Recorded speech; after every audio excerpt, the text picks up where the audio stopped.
Yo, yo, yo, what is up, everybody? This is Kyle from the Fantasy Phenom. Going solo on the baseball show today.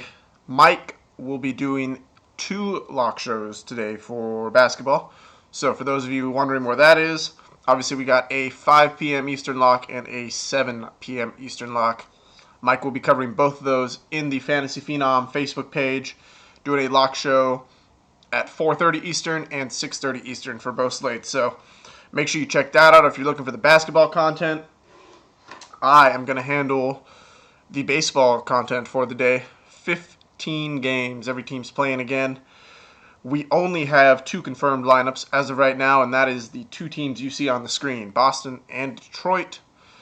Boston and Detroit have an over-under of 9 runs today. What is up, everybody?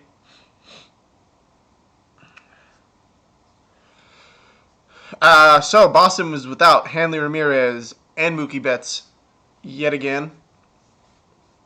Going to run out Brock Holt, Pedroia, Benintendi, Mitch Moreland, Pablo Sandoval, who hit a 3-run home run yesterday, Jackie Bradley Jr., Chris Young, Marco Hernandez, and Christian Vasquez.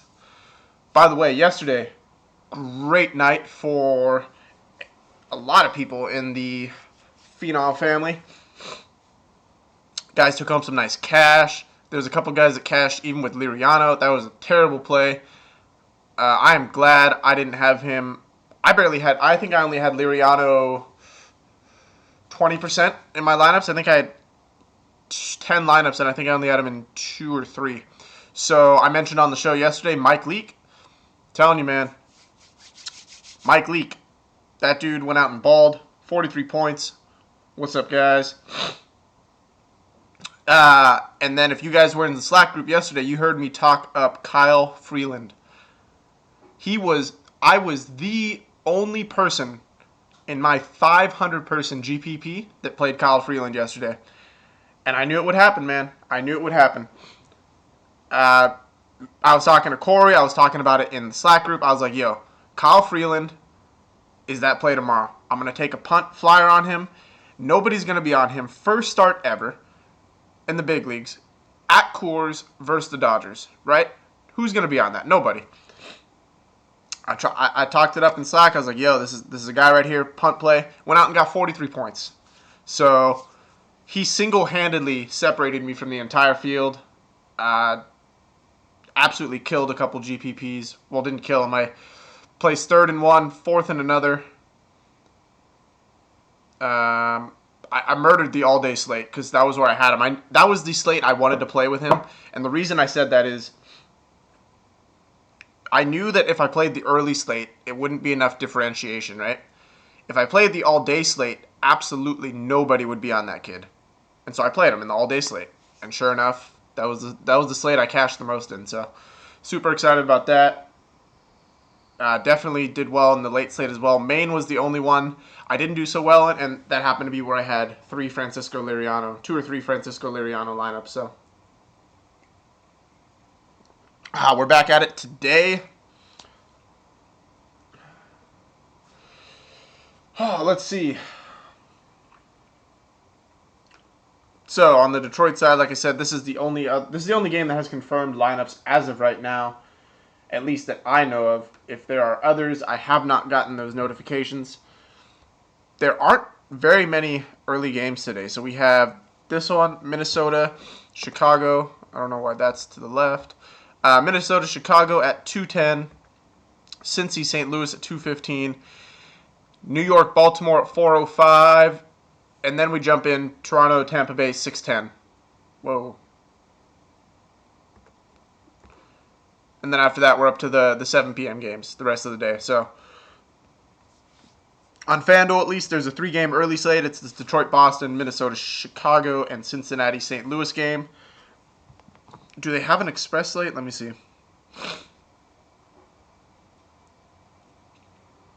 MLB, they do. They have a 4:05 express slate, and that is only 2 games. So let me tell you kind of how I approach these slates, because I cannot stand these 2-game slates on baseball. It's maybe personal preference. On basketball, I do very well at short slates. On baseball, they're not my favorite. and here's the reason, is on bigger slates, baseball is such a volatile sport as is. There's so much differentiation. There's so much volatility. You see guys in first place with zeros in their lineups, right? You never see that in the NBA. On a larger slate, the ownership is not only spread out, but it's so much more forgiving. If you have a Francisco Liriano in an all-day slate, I guarantee you, if you can cash in the main, you can sure as hell cash in the all-day with that. And the reason is because, like I said, the ownership is so spread out that it allows you to have, if you have a Brandon Belt that scores 48 points, a Nomar Mazara that scores 45 points, anything of that sort, you can separate yourself because he's not going to be super high owned. So that's really kind of why I like the all-day slates the best, and I'll always play all-day slates. I'll throw a couple lines in the express slates, but I won't play a 2-game slate. I won't do it on baseball. I will play the 3-game early slate today. But all right, so where we look, let's break it down, I guess, by slate. We'll break it down, take it in an all-day sense, but we'll break it down by the slates. Boston, Detroit, Mini Chicago, Cincy, St. Louis. I'm kind of looking at Jordan Zimmermann today. There's really not a lot in terms of pitchers. And there's going to be money left on the table in this early slate if you play it. At least on FanDuel. But without Hanley Ramirez and Mookie Betts, Jordan Zimmermann becomes a little more appealing. It is in Detroit. That is a pitcher's park. Huge dimensions, obviously. So I can look at him. Definitely can look at him. Eduardo Rodriguez is an interesting guy. So when he's on, he's on. But he still has some control issues, and that in itself worries me. Detroit is definitely a veteran hitting team. They can make him wait, or they'll make him throw strikes. And so that in itself worries me a little bit. Right off the bat, on the Detroit bat side, I love Miguel Cabrera. The Detroit stacks have been underperforming, to say the least, to this point, right? The bats just have not been there. I think they're too good of bats to not break out. Now, when that's going to happen, I couldn't tell you. But if you want to go on numbers, Miguel Cabrera's WOBA at home, 410. WOBA versus lefties, 395. ISO versus lefties, 228. Right? Huge. Look at James McCann here. James McCann, WOBA versus lefties, 366. An ISO of 247. 39% fly ball rate, 39% hard contact. So James McCann is a play today I think I can get behind as well. Rodriguez and call it a day. I don't know if I can get behind Rodriguez and call it a day, but Jordan is 100% right. Rodriguez has crazy home road splits. So look at this right here. His away, so you look at all the rest of his numbers, right? His home runs per 9 over 1, away 0.8. Ks per 9, strikes out more on the road. WOBA 293 on the road. 301 OBP and 230 average. So 100% a better away pitcher. Sam, Kyle was calling out grand slams yesterday. Yeah, yesterday was a good day for me, man. I needed that to get back on track. I had some rough luck the other 2 days, but we're back on it. So James McCann, a guy I see him as a one-off. I don't know if I go a full Tiger stack today. I don't think I do. I think I look at Miguel Cabrera and James McCann from this game. On the Boston side, Benintendi always in play. The kid's legit, man. His ISO 247 versus righties. 416 WOBA. I mean, yeah, the kid's legit, man. You can definitely look at Benintendi. Pablo Sandoval does hit better on the left-handed side, so I can look there as well versus Jordan Zimmermann. I don't think Jordan Zimmermann is an ace. I don't even think he's an average pitcher at best at this point. Kind of on the downslide of his career. You don't have any rain to worry about in this game, so there is good about. I don't think there's any rain to worry about in this entire slate. So it looks like we're good there. Man, why are these? Does not like to convert. All right, so Minnesota, Chicago. Game starts at 2:10. Over under of 8.5. Again, no rain concerns here.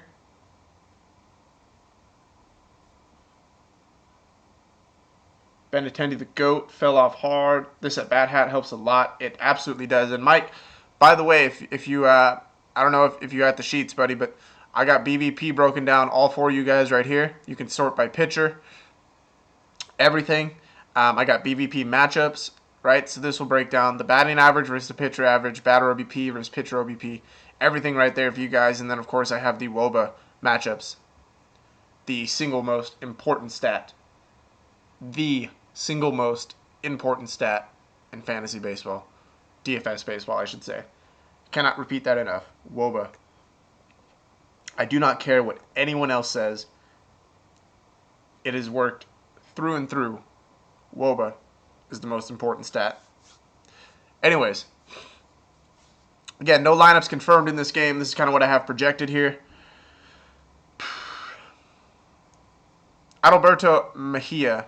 Again, so when you look at these stats right here, he did only pitch one game last year, I believe.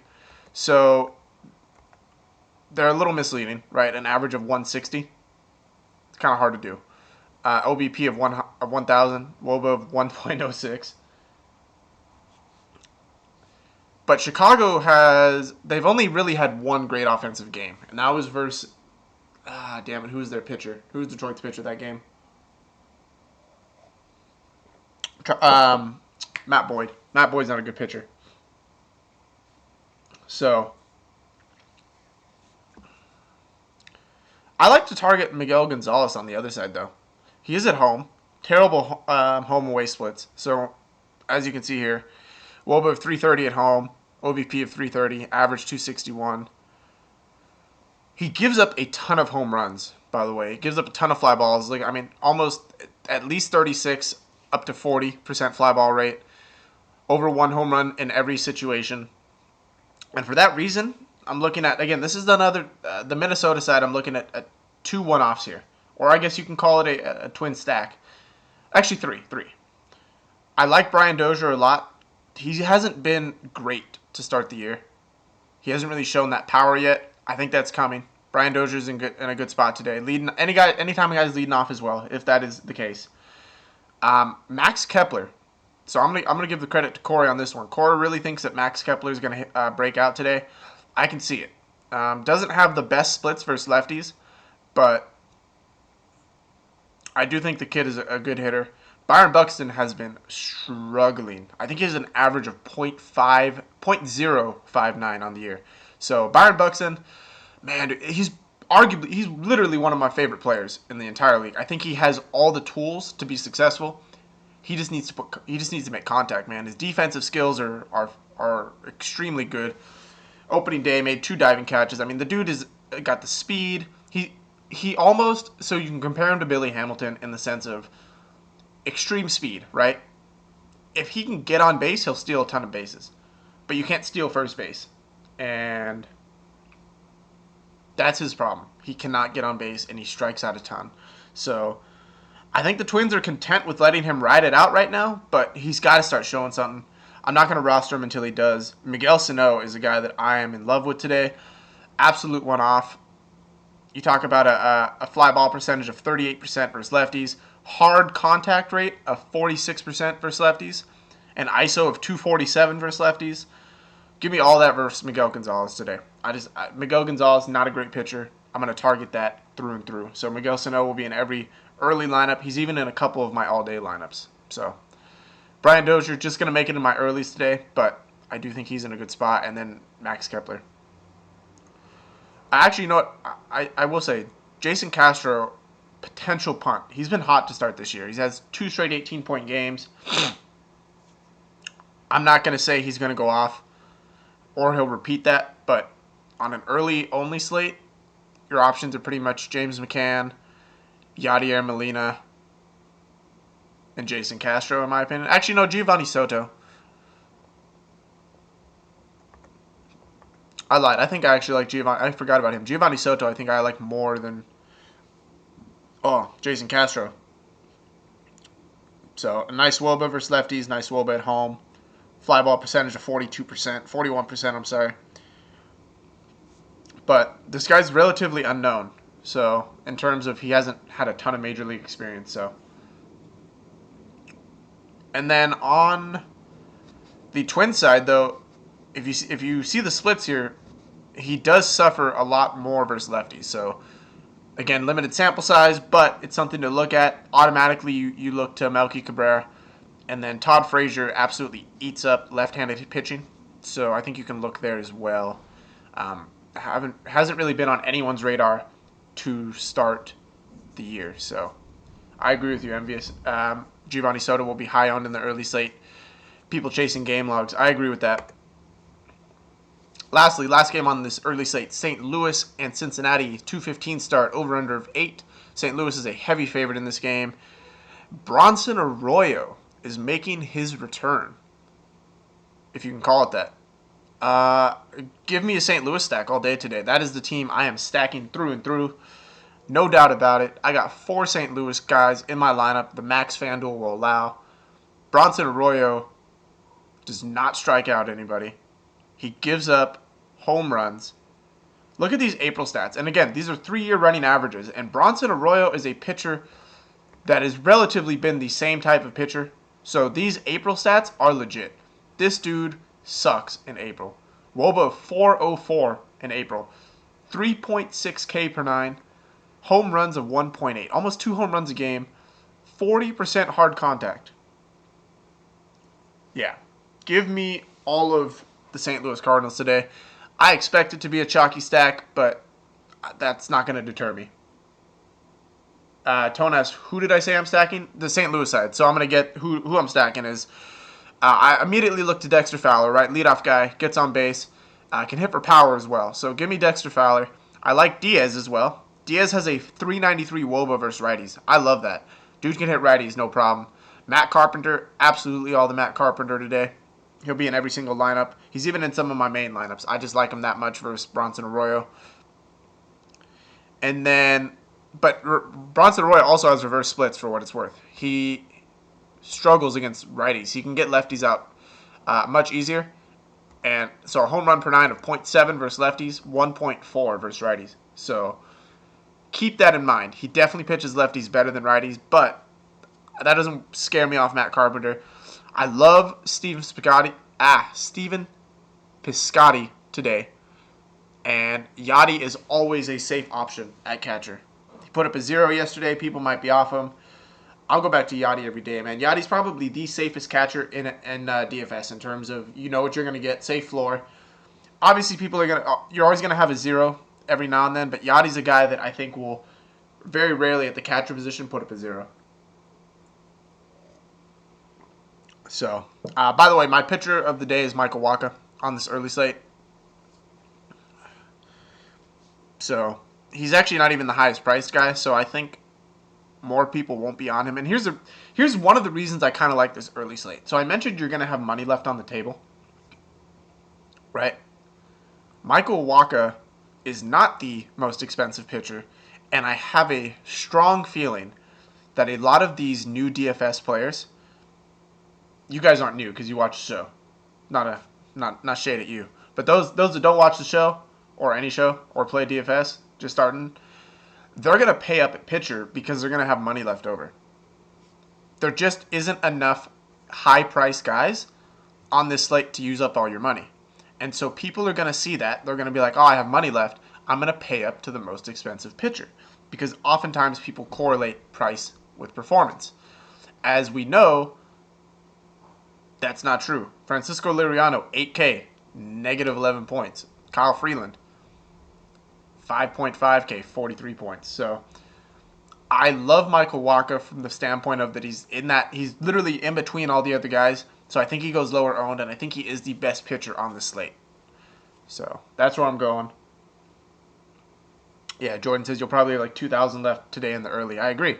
And that's why I said I think people are going to pay up. And I think the most expensive pitcher,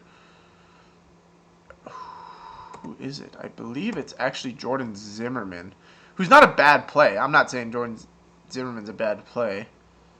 By the way, we just got the White Sox lineup So let's confirm that.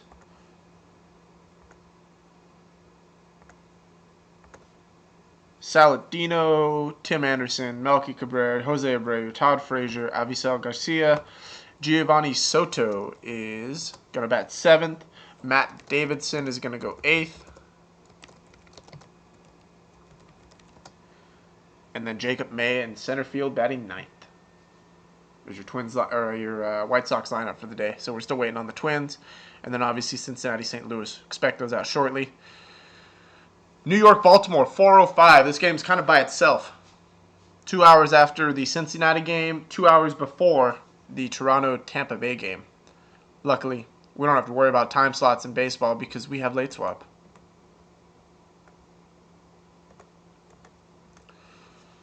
So again, predicted lineups. Any locks today as a one-off? You know what is a one-off? Yeah, Miguel Sano. Miguel Sano is absolutely a lock for a one-off for me on the early slate. So is Brian Dozier. I'm gonna go there. Actually, no, I lied to you. Matt Carpenter is second base on early slate. So no, Brian Dozier is not a lock for me.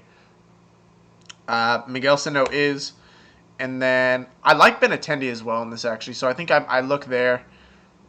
And then my two catchers are going to be three catchers: James McCann, Giovanni Soto, and Jose Molina. There's been so many Molina brothers.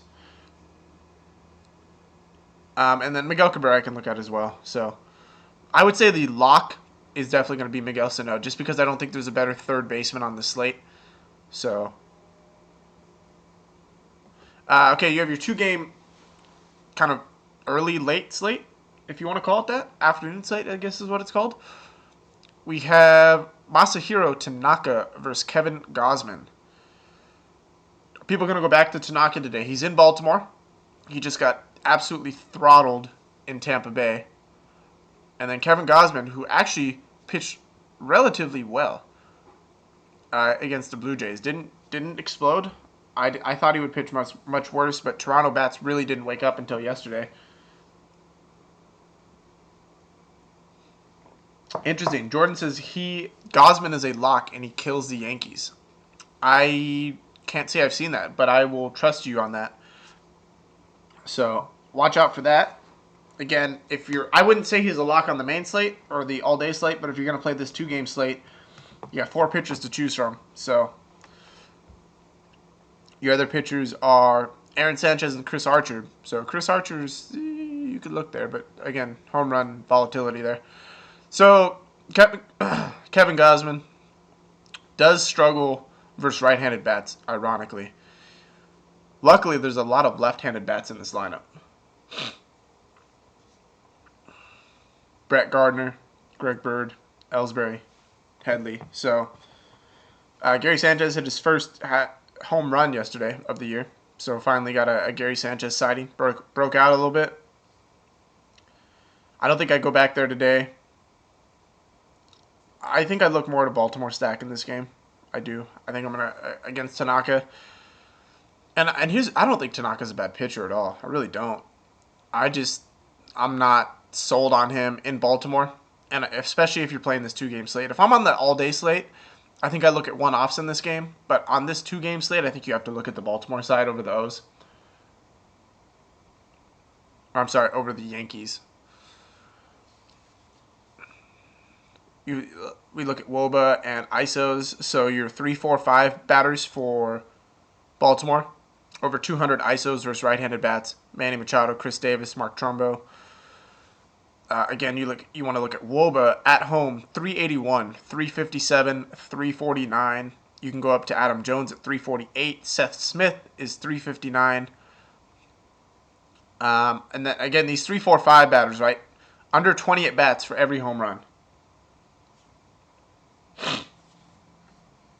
So definitely looking there. I like that 3, 4, 5 stack a lot today, and especially in that afternoon slate. Chris Davis is always a home run threat. Let's look at some BVP.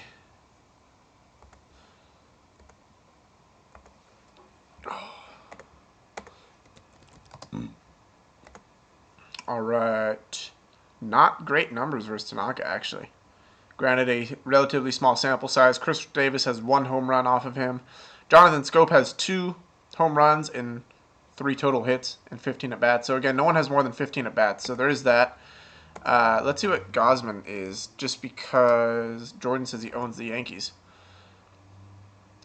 In 32 plate appearances, a 194 average for Ellsbury, a 3 for 9 for Sanchez, 1 for 3, 3 for 11, 9 for 29. Gardner does okay. 310 average. That's not bad. Castro 3 for 14, 3 for 10, 3 for 14. Didi obviously not in the lineup at 4 for 23. So yeah, I would say Gausman's probably one of your better options on this afternoon slate. Again, I don't really look at him in the main, but where are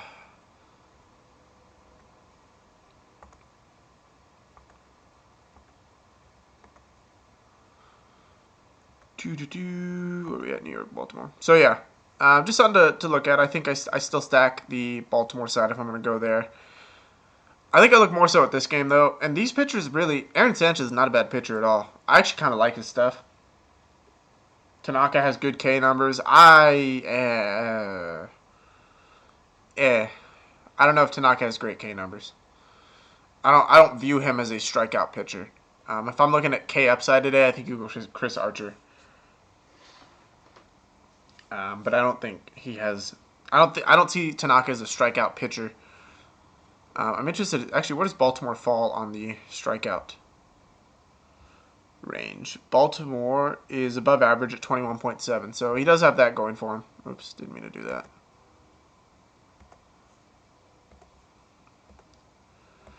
But Toronto, Tampa Bay, Toronto came alive yesterday. Their bats finally came together.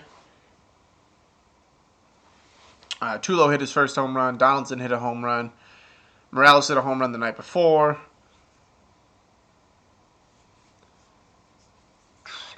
Aaron Sanchez, obviously, you can see here, struggles versus lefties. Huge splits, righties versus lefties. Versus right-handed hitting, 197 average, 231 WOBA, I'm sorry. You talk about, so 290 is that threshold, right? Anything below 290 is considered poor. He's all the way down at 231. So absolutely kills right-handed bats. Luckily for Tampa Bay, they do not have a ton of right-handed bats. They actually have more left-handed bats in today's projected lineup than right-handed. So I can look at a Tampa Bay potential stack, and I look at kind of a 1, 2, and 4, right? Logan Morrison is a potential punt play. I like Corey Dickerson. Kevin Kiermaier, if he gets on base, stolen base potential, and then Brad Miller. So look there. I mean, you can't pass up on Evan Longoria either, right? The dude he's Evan Longoria. He's been hot to start the year, so Evan Longoria is still in play. But look at the 0.2 home runs per 9 versus right-handed bats, Aaron Sanchez. Twins lineup just came out. Buxton is down to 7th. There you go. Still in the lineup, but they bumped him down. Dozier, Kepler, Sano. Kind of like Sano in the 3 spot. I think you can... Now that stack definitely looks a lot better, that 1, 2, 3. On the Toronto side, again, Chris Archer is prone to being blown up. He's shown it, but he's also... If he's on, and you won't get to him. So you're trying to predict which Chris Archer you're going to get. He does have the luxury of being at home, where he is a much better pitcher. He's going to be the chalk of the afternoon slate. He will be, right? It's inevitable. Best pitcher on the slate. But I do like the call of Kevin Gausman as kind of the sneaky play. He's going to be that guy that's low owned that could go out and do well. And if Chris Archer gets blown up, you're going to immediately separate yourself by having not Chris Archer. Donaldson, I'm not looking at a Toronto stack today, to be honest with you. I don't think I'd go there. I think you look at this as a one-offs. Morales, I'm not targeting. Does much better versus left-handed pitching than right-handed. Jose Bautista, I think, is always in play. Josh Donaldson's always in play. These guys are just too good. But I don't know if I go full out and stack this game.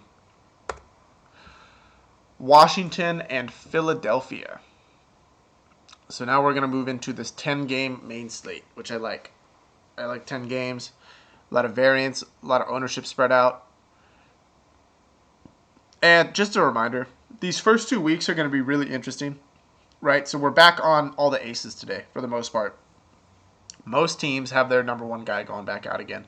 Kershaw, Bumgarner. The Mets have... Oh, never mind.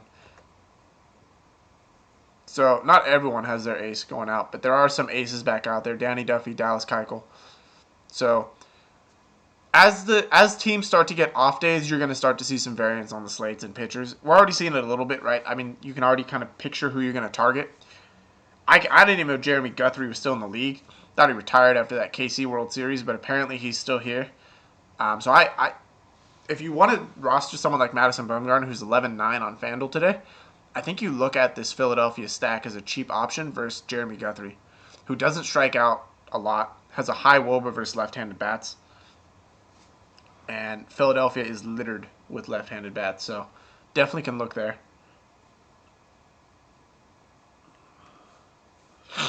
So on the Washington side, Aaron Nola, Bryce Harper owns Aaron Nola. A 623 batting average, if I'm not mistaken. I believe it's 623. It might even be higher than that. But absolutely owns Aaron Nola. And that pains me to say because I really like Aaron Nola as a pitcher. But I've rostered him plenty of times in day-long fantasy. Or, I'm sorry, his season-long. And I hate playing him against the Nationals because he gets blown up. So this is a prime place to stack the Nationals today, I think. As you can see here, terrible reverse splits. Versus left-handed batting, 324 average versus 248 righties. Strikeouts, 7.3 to 10.2. So he is a true split pitcher. I said Michael Walker should be low owned, right? What's his WOBA and ERA? Also, can you add ERA to the spreadsheet? Okay. His WOBA is all over. So if you look, WOBA all right here.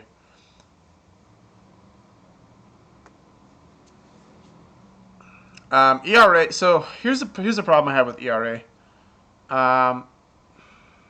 ERA is a terrible correlation stat. Historically, ERA has a 0.3 correlation with predicting future results.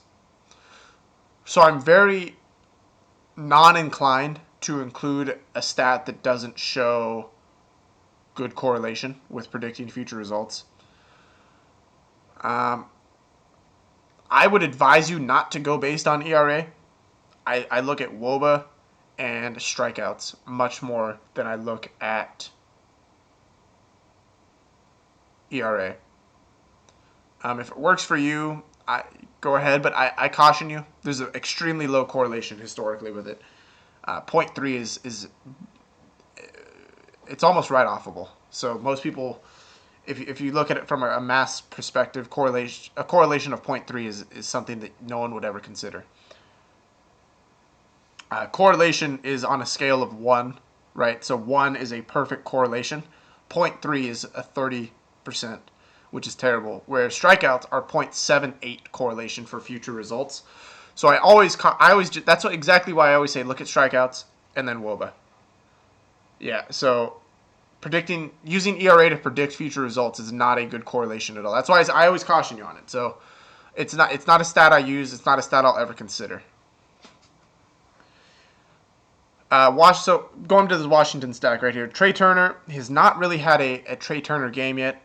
I think he could have a chance today against Aaron Nola. I'm not gonna include him in my stack. I'm gonna go after this 2-3-4 of Adam Eaton, Bryce Harper, Daniel Murphy. That stack has worked for me plenty of times this year. Good look down to Matt Wieters at 8 as well. Not afraid of that. So I love the 2-3-4 from Washington today. They'll be in quite a few of my lineups. Bryce Harper is a lock for me on the all-day slate, main slate. Whatever slate he's on, he'll be a lock.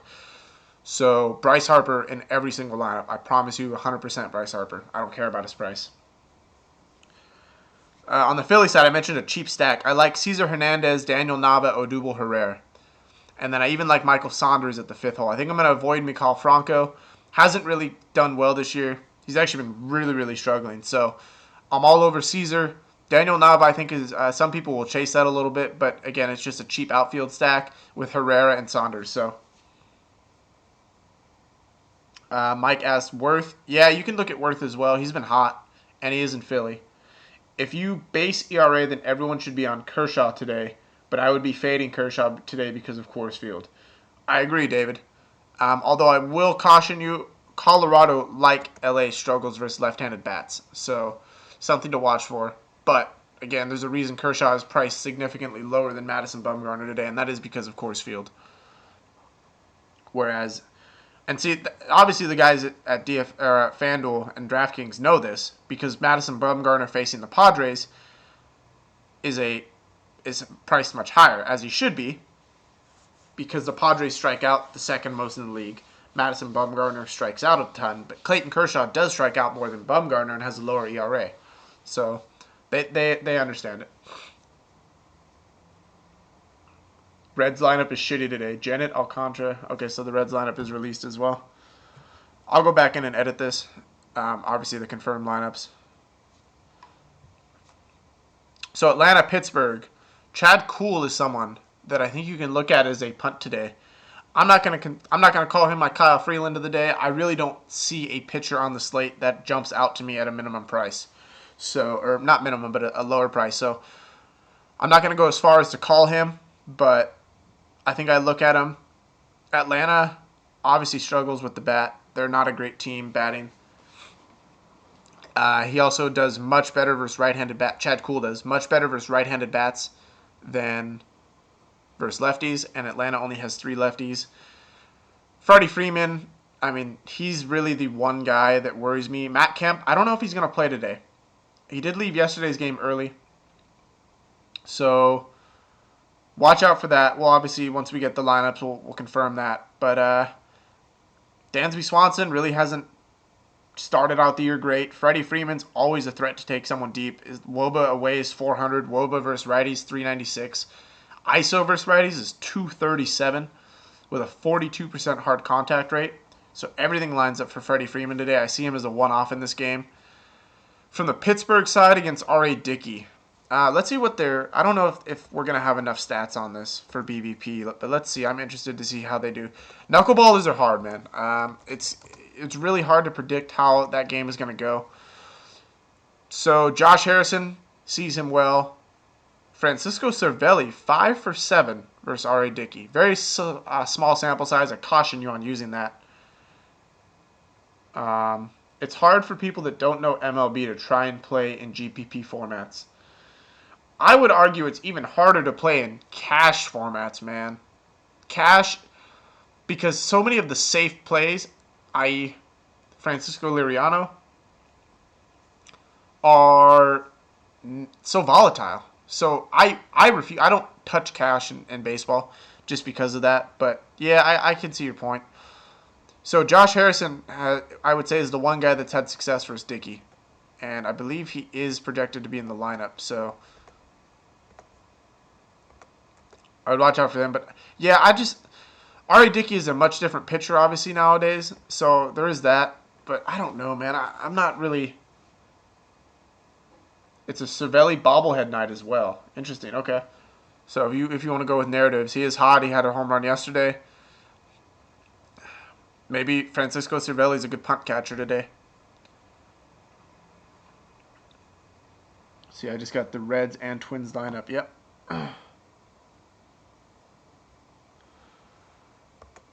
All right, Miami, New York. Robert Zellman and Adam Conley. Adam Conley's a fucking terrible pitcher. Terrible pitcher. However, he does not give up home runs to left-handers. I'm not a fan of Adam Conley at all. Chris says, I agree, Kyle. Cash is so hard to stay away from sharks. Yeah, no, sharks, they'll eat up cash. So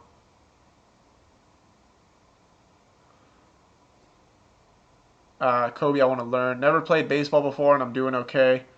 Yeah. What can I do to be good, or is it beside?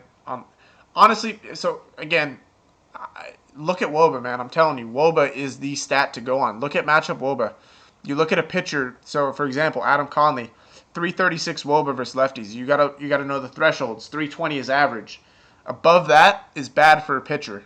Above that is good for a hitter, right? So anything above 320 is above average. Below it is below average. Anything above 340 is considered above average. Anything above 400 is considered excellent. Like you can't. There's no higher threshold. Mike says, "Yeah, get in Slack." I agree, man. There's so much to be talked about in Slack. And when you look at these, I throw all the numbers out, right? So Woba, let's look at New York. Let's see if there's any numbers. See, none of these numbers really, really stand out. The one that stands out the most to me is Wilmer Flores versus left-handed bats. A Woba of 369. So again, 400 is excellent. So he's almost there. Home runs per at bat, 14 for every, or 14 at bats for every home run. That's pretty good. And then a 46% fly ball rate. That's really good. And you look at Adam Conley versus right-handed bats, 43% fly ball. So almost half the balls hit are going up in the air. That's what you want when you're trying to get a home run, right? So and then an ISO of 266. That's huge, huge. Cash line's 10 to 20 points lower than GPP. Yes and no. Dave, I think the one thing with cash is it relies on the chalk. So in the cash I've seen, some lines have actually been higher than GPP, and I think it's just because of the chalk. So again, I don't know. Personal preference, I just won't touch cash, but if it works for you, I'm not going to get you off of it.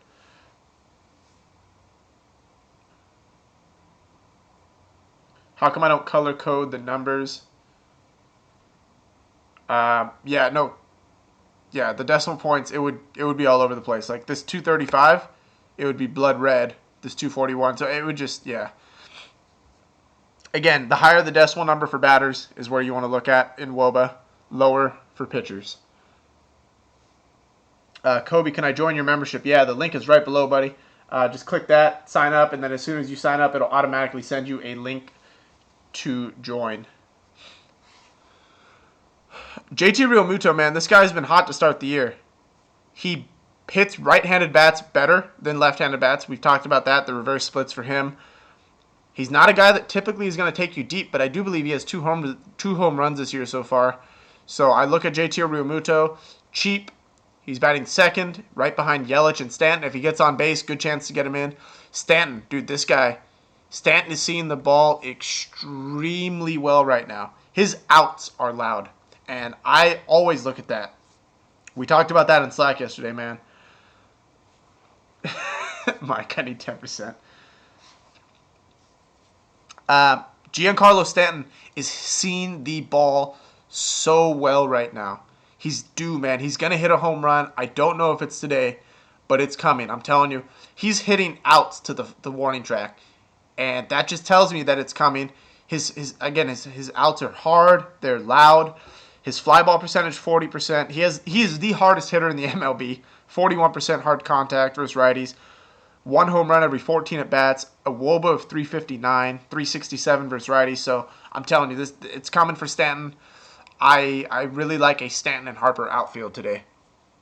So again, I look at this as more of a kind of a two-man stack. You can go with Yelich too. You can realistically go, if you really want to, you can go a D Gordon, a 1 through 4 stack on Miami. I'm not really going there. I look at Real Muto and Stanton myself, but I think you can go there. And then again, Wilmer Flores in this, if he bats cleanup again, going up against a left-handed bat, Wilmer Flores is always a good play. He destroys left-handed bats. He really is a platoon guy. They don't play him against righties, but against lefties, you got to consider him.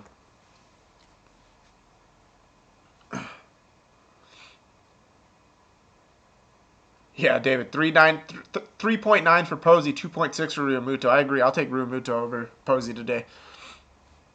And I caution you guys, before we get to the Giants stack, Wallace Chacin is a ground ball pitcher. So if you're looking for home runs, I don't know how much you get that, but I do kind of like the Giants because they're not a home run ball hitting team. They're more of a keep the line moving. So that's going to be, I think that actually favors the Giants today. So watch out for that. Chicago Cubs, they burned a lot of people yesterday. A lot of people were on Chicago. 1 run. This game went to extras. Obviously, bases loaded. Ryan Braun scored on a wild pitch. So he burned people too yesterday. We talked about rostering Ryan Braun versus lefties. Didn't do great. Tommy Milone, though. A pitcher I think you can target, man. Look at this WOBA versus right-handed bats. 340. And at home, 330. A guy that has doesn't have reverse splits. So you look at the right-handed bats here. Chris Bryant. I'm going to stay away from Kyle Schwarber today. Look at this WOBA versus left-handed bats. 217, an ISO of 125. So this tells me he does not see left-handed bats very well. Average of 143. I'm going to stay away from Kyle Schwarber today. He didn't look good yesterday either. Hey, Mike's a Nats fan. I like that.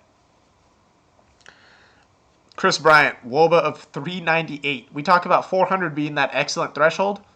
Chris Bryant's 398 versus lefties. A home run every 14 at-bats. Tone, what is ISO? ISO is isolated power. It is the power statistic. So we talk about WOBA being relevant for DFS because it weighs each outcome. So it weighs doubles more than singles, triples more than doubles, home runs more than triples, just like DFS does. ISO is isolated power. It literally is the power stat. So Chris Bryant has a 273 ISO. Here, let me pull up. I'll get you the exact definition.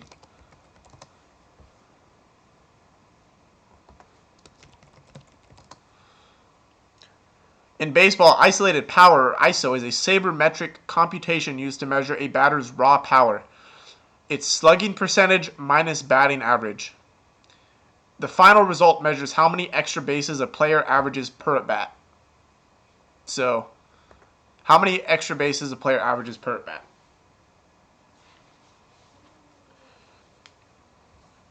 So yeah, I look at Chris Bryant today. Anthony Rizzo is definitely a consideration. He hasn't really been great to start the year, though. I don't think I go back to the Cubs today and stack them, but I do look at Chris Bryant in that 2 spot. I fade Kyle Schwarber. Kyle Hendricks, though, this dude, the only caution I have with Kyle Hendricks is he is so much better at home. At home, he's almost a lock on a lot of slates. He is so good at home, but on the road, he's not nearly as good. He does have really good numbers regardless, though. I mean, look, left-handed versus right-handed bats, 256 WOBA. That's great. His Ks stay relatively consistent. His home runs per 9, all under 1. Fly ball percentage, all under 35%. So he's not going to – I don't think he gets blown up today, right? So, I don't like any first base today except Belt. Belt's hot, man. Belt is hot. I don't think I stack any Brewers today. I really don't. I think you can look at Eric Thames as a one-off. Travis Shaw has been hot, so I can look there. But I'm really not targeting Kyle Hendricks. I think he's a good pitcher. He is one of those guys that is a safe floor. I don't see him as a high upside kind of guy, just from rostering him in season-long leagues over the past couple years. He's not a guy that's going to go out and just blow you away with strikeouts. He's not. But he's not going to get blown up either in terms of runs. And so you look for a guy that's going to get himself in line for a win, a quality start, that's 10 points right there, and then get you innings pitched, right? So Kyle Hendricks is good for that. I would say if you're going to play cash, he is a cash pitcher today. But I do like him in GPPs as well because I don't think a lot of people are going to be on him. I think a lot of people are going to target that Madison Bumgarner and even Clayton Kershaw, even though he's in Coors. So Kansas City and Houston. This game didn't have a total last night. Let me see if it's up. It probably is. But Danny Duffy, man. Danny Duffy was in the perfect lineup last time he pitched. I was all over that. I love Danny Duffy's stuff, man. He had a great spring.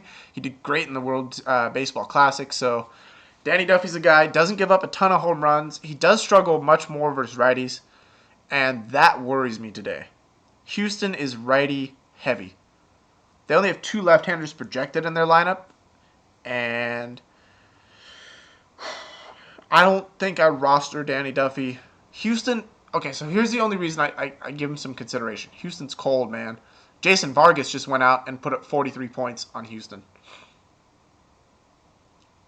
Now, I'm kind of mad at myself for not looking at that because Jason Vargas pitched really, really well last year.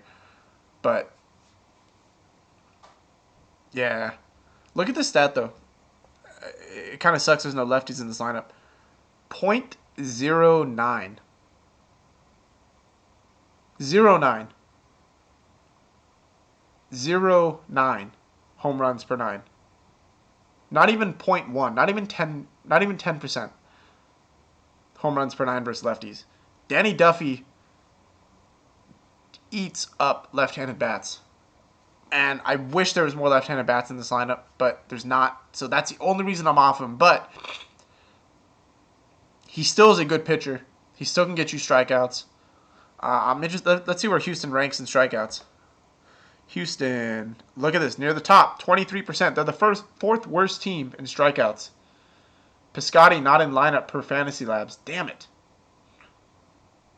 Sorry, that makes me rostering Yadi Molina easier. So, Danny Duffy, man, this team is striking out a ton. Jose Altuve is cold as ice. Carlos Correa, not doing great. Carlos Beltran, not doing great. Yuli Gurriel, or Gurriel, however you want to say his last name, he has not made the transition to the big leagues very well. Grounds out a lot, so I'm not really high on him yet. The only guy that worries me really from the Astros is George Springer, and he eats up left-handed pitching as well. WOBA of 390. Talk about that 400 threshold, right? ISO of 251 versus left-handed bats, or left-handed pitching. Dallas Keuchel is at home. Obviously not a great year last year, year before Cy Young. So which Dallas Keuchel are you going to get? Kansas City does have quite a few left-handed bats at the top of their lineup. Mike Moustakas has been hot to start the year.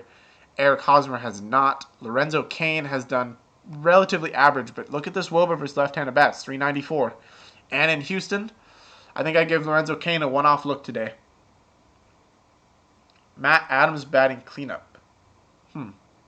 David says, I can see this game being Altuve and Correa waking up. Yeah, definitely in consideration. I mean, you look at, so again, that 400 threshold for WOBA versus the bats. Altuve over the last 3 years has a WOBA of 409. That's above excellent. So he's got to break out of it eventually, but I don't know, man. Slumps are real in baseball. Why did that just do that? Slumps are real in baseball. That is 100% true. Slumps and streaks. So I think I don't think I'd go back to an Astros stack right now. I think I need to see them have a game first. Danny Duffy is going to be super low owned today going against Houston in Houston. So he may be a guy that you throw out there for low ownership. May be worth it. Texas, Oakland. Man, this was a game I was all over last night. All over. I told you guys you could stack Oakland. Chris Davis hit a home run. Matt Joyce hit a home run. Nomar Mazara, grand slam. Rougned Odor, home run. Jonathan Lucroy sucked. That one hurt. Carlos Gomez, I think, had 28 points. Carlos Gomez had an amazing BVP versus Alcantara and just ate up right-handed bats. So I looked there. I don't know. I love Yu Darvish. I think Yu Darvish is a great pivot from Madison Bumgarner. Missed the pitcher for the early slate on FanDuel. Michael Wacha, W-A-C-H-A. Wacha is the pitcher on the early slate that I was looking at.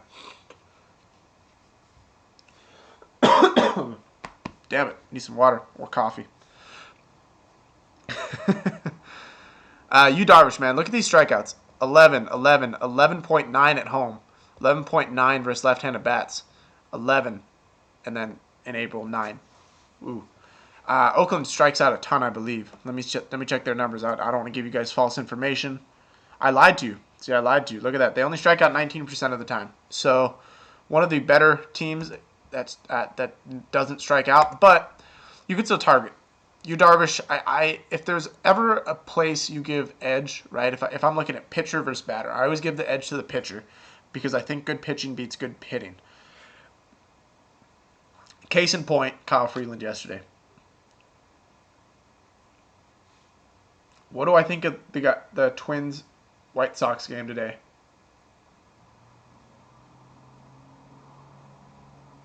Uh, One-offs in that game, not stacking, but so you Darvish, man, I like him.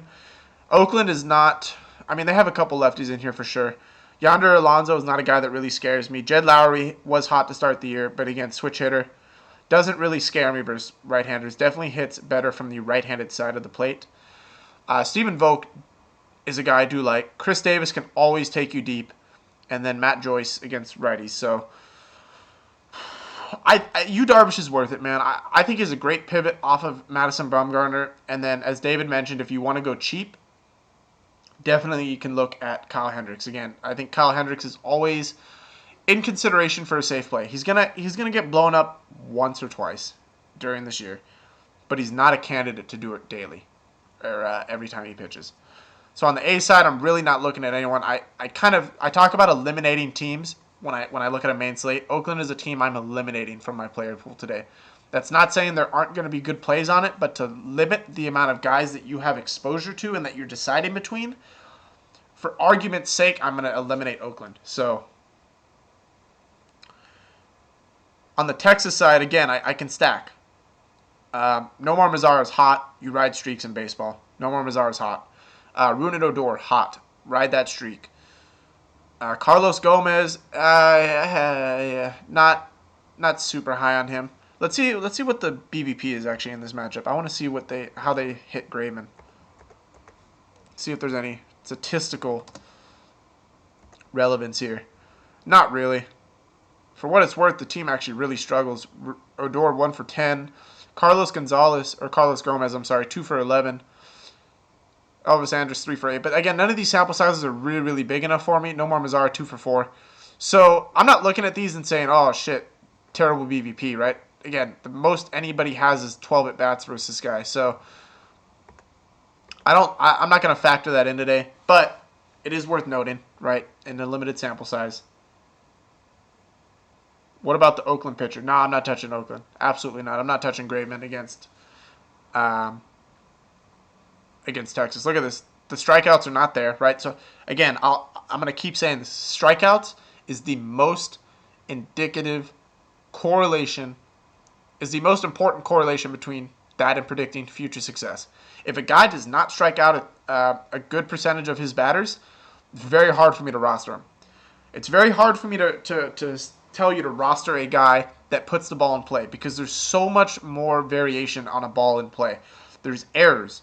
There's bad hops. There's finding gaps. So much more things can happen if a ball is put in play. So if a guy's not striking out a ton of guys, I really don't like rostering him in DFS. And on top of that, balls in play have a higher chance of finding holes, right? And every time a guy gives up a hit, that's more pitches. Less innings he's going to work. And you don't get as many points for innings pitched as you do strikeouts. So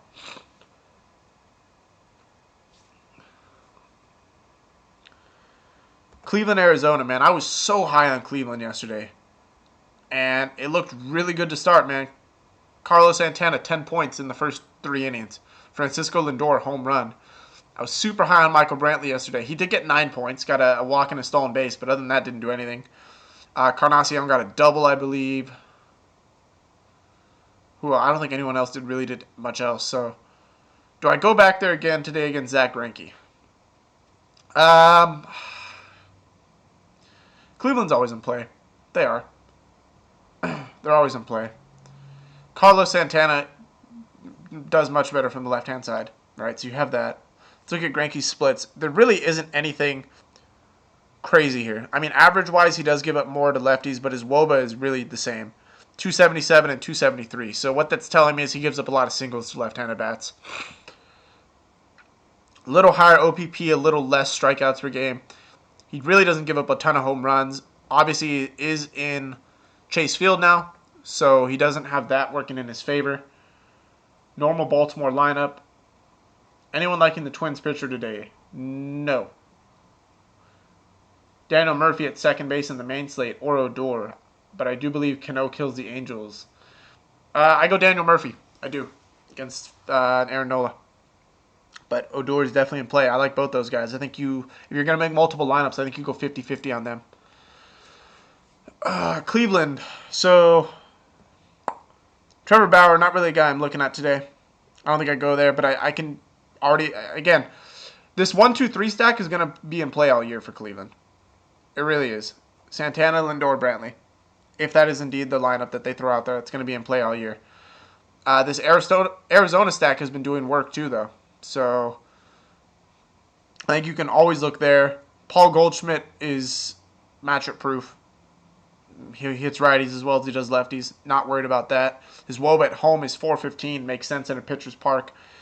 Brandon Drury, he's an interesting play, man. He's lost about 15 pounds, which I worry long run for his home run potential. But Brandon Drury is still a good player. He's up and coming, so definitely something to look out for. Yasmani Thomas, no. He does much better versus lefties and righties. I'm not going to roster him versus a righty. His WOBA is only 300. That's below average. Jake Lamb is in play, though. So I think if you're going to make a stack here, Pollock's always in play. You can look at Goldschmidt, Lamb, and Drury. LA and Colorado. Game was projected for 12 runs yesterday. Scored 3. Wish I took the under on that. I knew it would be a low-scoring game. I don't know, man. I don't know where to go on this. John Gray, strikeout machine. But if they're... Dodgers can hit right-handed bats. They struggle versus lefties, obviously. That's well documented. And it's in Coors. I'm not going to touch John Gray today. I'm not going to test my luck 2 days in a row taking a Colorado pitcher at Coors. Sheep. So I'm not gonna touch John Gray. Clayton Kershaw, no thank you either. If I'm gonna pay, I would rather roster Yu Darvish than Clayton Kershaw. But Clayton Kershaw is still capable because of his strikeouts. He is still capable of just shutting down a lineup. He can go out and throw. If there's a pitcher that can go out and throw a shutout at Coors Field, it's Clayton Kershaw. So I definitely like that. Trevor Story eats up left-handed bats for what it's worth, but I just don't see him doing well against Clayton Kershaw. He has a home run every 11 at-bats for a left-handed pitcher. That's pretty good. It's actually really, really good. That's about 1 every 3 games. 1 every 4, maybe. So, look there. I mean, you can look there. I mean, look at this Dodgers lineup. They have all but 1 left-handed bat. Yasmani Grandal bats switch. Andrew Tolles, Corey Seager, Logan Forsythe, Adrian Gonzalez, Chalk Peterson, Chase Utley, Grandal, and Puig. If they throw out that lineup, that's crazy. 7 left-handed bats in a row. So if I was planning for a team, if I was planning for the Dodgers, I'd literally wait. I'd skip a left-hander start if I saw the Dodgers coming up on the next series. But, yeah, I'm not going to roster John Gray versus them. Not at all. You can make a Dodger stack for sure today, though. I think they bounce back and get some runs at Coors. San Francisco at San Diego. So I talked about Wallace Chassin, right? Ground ball pitcher. Look at his fly ball percentages. Very low.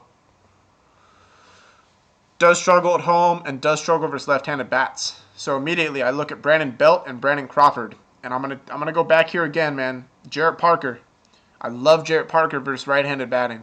He's a platoon guy, but if he gets a hold of one, it's gone. So I like Jarrett Parker as a one-off today, as a punt.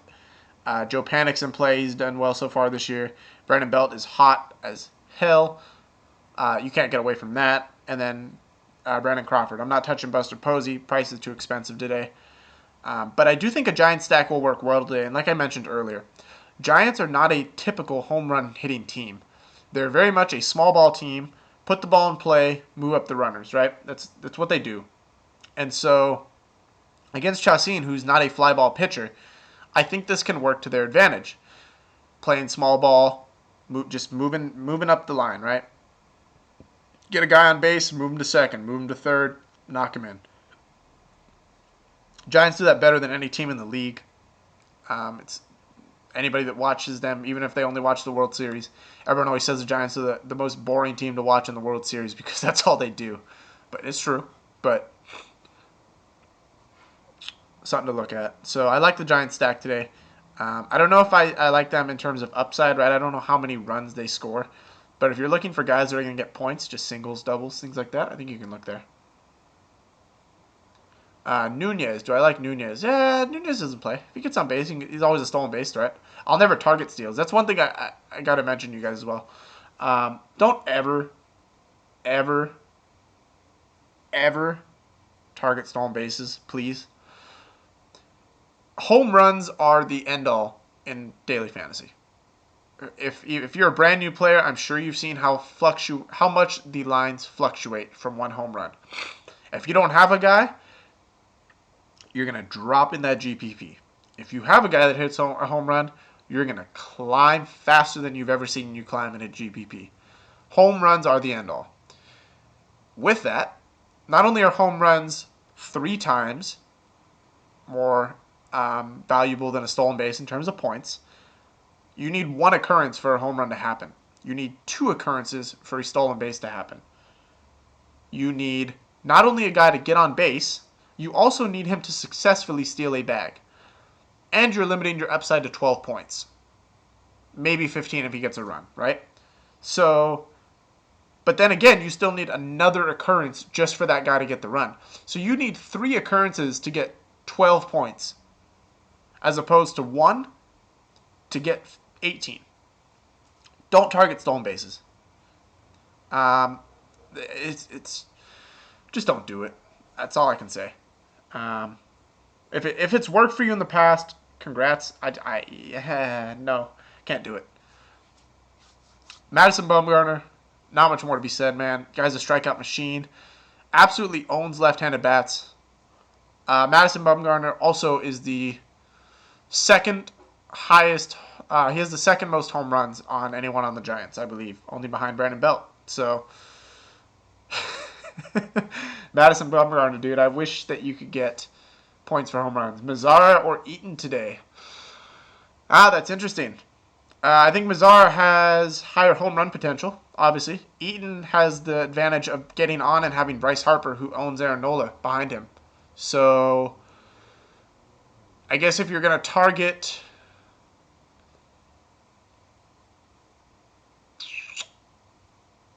I go Mazzara for the upside, yeah.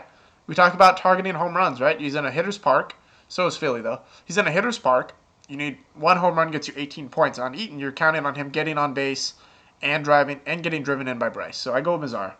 But I do like Eaton a lot today, just because I like that stack. So that's the other thing. If you're going to stack, though, you obviously want guys in front of them to get on base. Madison Bumgarner, not too much more to say about that. Finally, we got the Seattle-Los Angeles game. Over-under of 8. Ricky Nolasco is someone that's interesting to me right now, man. What do I think of stacking the Cubs, Giants, and Rangers? Man, I'm really not on a Cubs stack today. I like Chris Bryant, but really that's it. I'm not touching Kyle Schwarber. He struggles versus lefties. Anthony Rizzo is in consideration, but it's an expensive stack that numbers don't back up. So, not going to go there. Giants and Rangers, though, I like. I'll stack Texas again today. So, Seattle has been terrible this year so far. They have 1 hitter batting over 200, I believe, if my numbers are correct.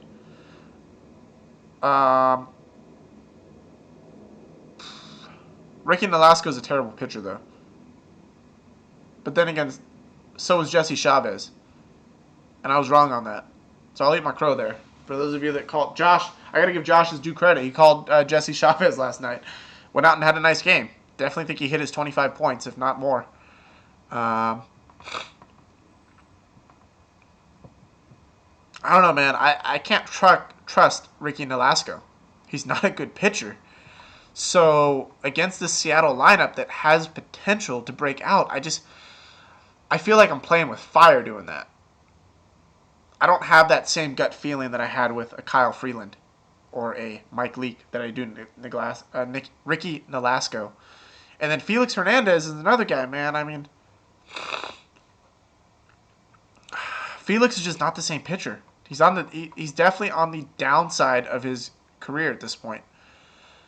He doesn't have the dominant K stuff that he did before. He has shown potential to get lit up, but the Angels are just not. I don't know. The other side of it is Angels don't strike out. They're literally the least striking out team in the league. They strike out 16% of the time. That's extremely low. So for a guy that's losing his K upside along with a team that doesn't strike out, I don't see upside with Felix Hernandez today. Cheap and safe catchers for late slate today. Shit. I mean, Buster Posey's always safe, but he's not cheap. If you want cheap, Carlos Ruiz, but I'm not going there. So, yeah, man, I stay away from both pitchers in this matchup. If you're gonna play the late, you play Madison Bumgarner. He's gonna be high on and he's gonna do well. So, all right. Well, I have to bounce out of here. I want to show you one more thing real quick. Let's look at these pitcher stats. A little inflated, obviously, because of Mejia's stats, but you look at, he obviously owns all the worst areas. Tommy Malone gives up the most home runs per 9. Felix Hernandez is playing the team with the worst, that strikes out the least, and Jordan Zimmerman is facing the team that has the most runs per game. But don't pay attention too much to that. They have some of their best hitters out. So, again, these are just more tools that we offer. Obviously, all our projections are right there. Sorry, you don't get to see that on the show. This is the best chart that I offer. Literally, go through this, man. You can sort by pitcher, and it's matchup WOBA. So I have a calculation that formulates what the batter's WOBA is versus that pitcher, the matchup WOBA. So you have his WOBA, the pitcher's WOBA, and their BVP, and I have a calculation that includes other factors to give the matchup WOBA. So I can't say it enough. When targeting, when finding bats, WOBA, WOBA, WOBA, WOBA, and then ISO for home runs.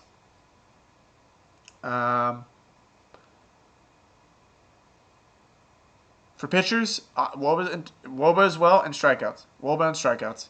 Look for that. Obviously, you don't want a guy that gives up a ton of home runs per 9. You don't want a guy that has a crazy fly ball percentage. But if a guy has a high fly ball percentage and high strikeouts, you're going to have high risk, high reward. So he's either going to strike out a ton of guys or give up a ton of home runs, or both. But if he strikes out a ton of guys and doesn't give up a ton of home runs if he's on, then you're looking good. So does green mean good? Green is always good. So obviously these stats are rated. Green is it's not always highest. So right, for average, you want green, right? Because the lower the average, the better. For home runs per 9, 0.8 is lower, but it's green because you want less home runs per 9. Fly ball percentage, it's lower because you want lower. But K per 9 is the higher number, right? So you want a higher K per 9. And so you're going to look for the higher number there. So yeah, if you're looking at stats, green is always good. That's why I color code it, make it easy for you guys. So yeah, I'm going to get back. I'm going to update this a little later. I have to drive about an hour and a half now. So as soon as I get home, I will update I'll update the early slate lineups before I leave. I'll do that for you guys.